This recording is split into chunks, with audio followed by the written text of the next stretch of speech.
Salut tout le monde et bienvenue dans l'antre du lutin. Hier c'était une spéciale l'humeur de Lord Raccoon Games avec Marc et Quentin qui m'ont fait le plaisir d'être interviewés, on va dire ça. On a discuté de leurs deux jeux qui sont sortis, on a parlé de leurs futurs projets avec une belle annonce. On a parlé aussi d'un concours, il y a un tavernet dragon à gagner, donc n'hésitez pas à aller voir la vidéo. Cette semaine, sociofinancement, c'est bien reparti, notamment avec le projet d'Awaken Realms, donc on regarde ça après le générique.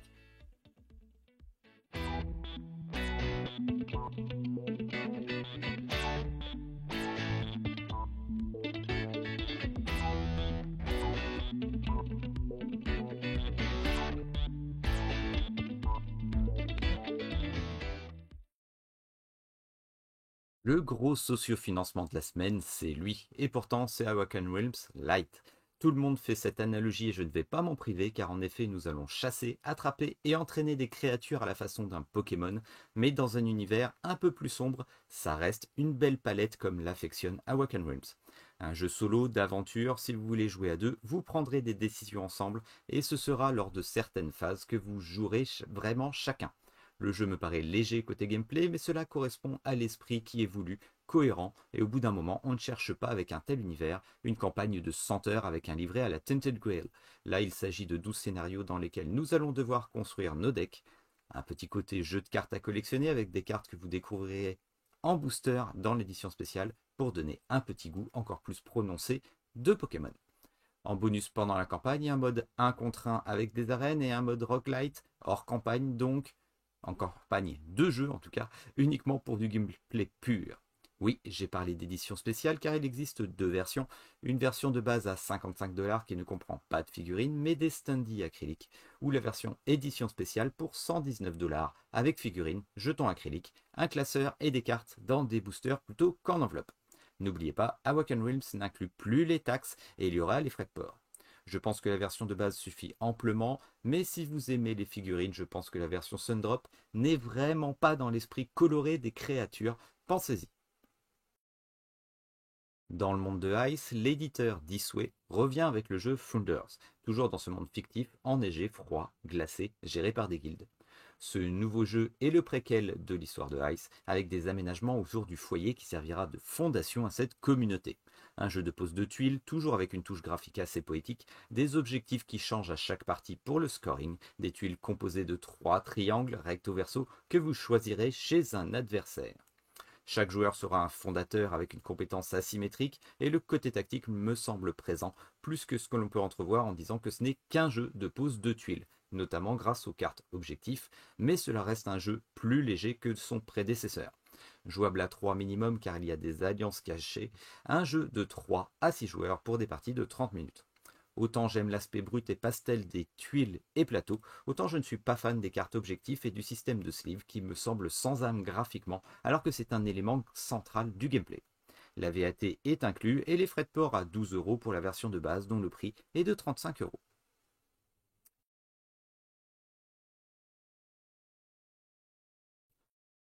En bon petit dungeon crawler de poche, pour 1 à 5 joueurs et des parties de 15 à 40 minutes, Darktomb revient avec Bluethorn Island.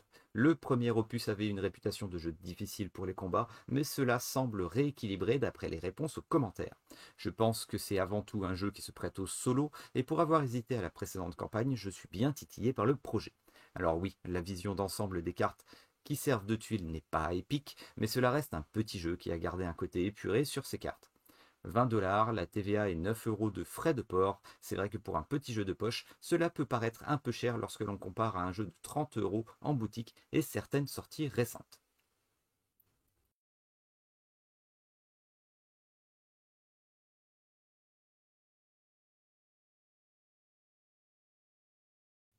Ryan Lockett nous propose un nouveau jeu lors de cette campagne, Creature Caravan, pour 1 à 6 joueurs dans son univers poétique et pastel. Dans ce monde, des zombies de braise, ruches vivantes de fées de feu maléfiques, déambulent dans le royaume. Un artefact protège la ville d'Istray et vous traverserez différentes contrées pour escorter les créatures vers cette ville. Un jeu où tout le monde joue simultanément, créant un tableau avec de la pose de dés pour déclencher des actions de cartes, de la gestion de main. Il me semble que ce jeu est plus léger que ce que l'auteur fait d'habitude. Une campagne un peu fourre-tout car il y a également une réédition d'Icebound, aussi un jeu de rôle et la possibilité en add-on d'avoir d'anciens jeux Near and Far and Above and Below. C'est en anglais évidemment, le nouveau jeu Creature Caravan est à 50$ si vous le choisissez seul dans les add-ons, hors taxe, et je n'aime pas l'estimation des frais de port qui est pour le all-in uniquement, pour un coût de 30$ pour l'Europe. Donc si vous ne prenez pas le all-in, si vous ne prenez qu'un seul jeu, ce sera la surprise un petit peu. Le petit frère de Canopy est là, annoncé spécifiquement conçu pour 2 à 4 joueurs dans le nord-ouest du Pacifique. Collection d'ensemble, construction de tableaux avec de nouvelles ressources par rapport au précédent, de la nourriture pour inciter les animaux à habiter la forêt. 20 minutes par joueur, ce standalone permettra donc de construire nos arbres en 3D, toujours avec de belles illustrations, ce coup-ci pour plus de 2 joueurs. Mais peut-être qu'attendre la version boutique est plus sage, car 38€ pour la version de base, 52 pour la version de luxe, ajoutons les frais de port de 12€ et les taxes. Non, je pense qu'il est urgent d'attendre. Et si vous ne jouez qu'à 2, Canopée est aux alentours de 20€ en boutique et parfois en solde, donc réfléchissez-y.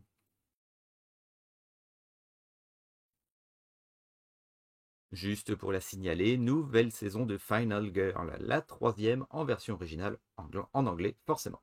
Dans les serial killers, un cyborg du futur, un monstre d'une dimension miroir et d'autres qui se bousculent. Un jeu solo que j'adore, dont la première saison est localisée depuis cette année. Pour ceux qui ne connaissent pas, je vous invite à voir mes vidéos des règles ou une partie complète. A noter un SG un peu particulier vous permettant d'avoir un épisode au pôle Nord avec la mère Noël, de moins en moins cher suivant la somme récoltée, jusqu'à potentiellement être gratuit. Pour ma part, je trouve que tout avoir n'est pas forcément utile, car il commence à y avoir beaucoup d'épisodes. Mais choisir les thèmes, lieux et tueurs suivant vos goûts, en plus, on peut espérer fortement l'arrivée de la saison 2 en patientant vu le succès qu'a eu Don't Panic Game avec cette localisation. Millenia, un jeu compétitif de 1 à 4 joueurs et des parties de 30 minutes par joueur pour lequel vous allez gérer le destin de votre civilisation grâce à des développements et une construction de moteurs. Jusque-là, que du classique. De la collection d'ensemble, de la gestion de cartes, avec un système d'obsolescence qui fait qu'une technologie aura une durée et qu'elle sera obsolète à un moment et quittera votre moteur. C'est le twist mis en avant et il ne suffira donc pas de bien démarrer pour être définitivement loin au score, il faudra entretenir votre moteur de nouvelles découvertes et compétences. Visuellement un plateau austère, j'ai toujours eu du mal avec un jeu qui me fait penser à des tableurs du service comptabilité. Ce style de jeu est plus pour mon ami Steve, donc prenez mon avis avec des pincettes. Ça ne m'emballe pas vraiment, mais le prix ne me semble pas astronomique, 29€. Par contre, avec un petit prix comme celui-ci, les taxes et les frais de port de 16€ pour la France métropolitaine plombent un peu la note en proportion. Et oui, c'est bien la rentrée. Il y a plein de petits projets qui sortent. Il n'y a pas encore les mastodontes parce que c'est du Awaken Realms Lite qui nous est proposé pour le plus gros projet de la semaine. Mais ça va arriver avec du lourd. Encore une annonce d'un nouveau zombicide, je ne sais pas si vous avez vu. Mais ce coup-ci, au lieu de passer sur Marvel, on part sur DC Comics. Voilà, donc il y aura Superman infecté.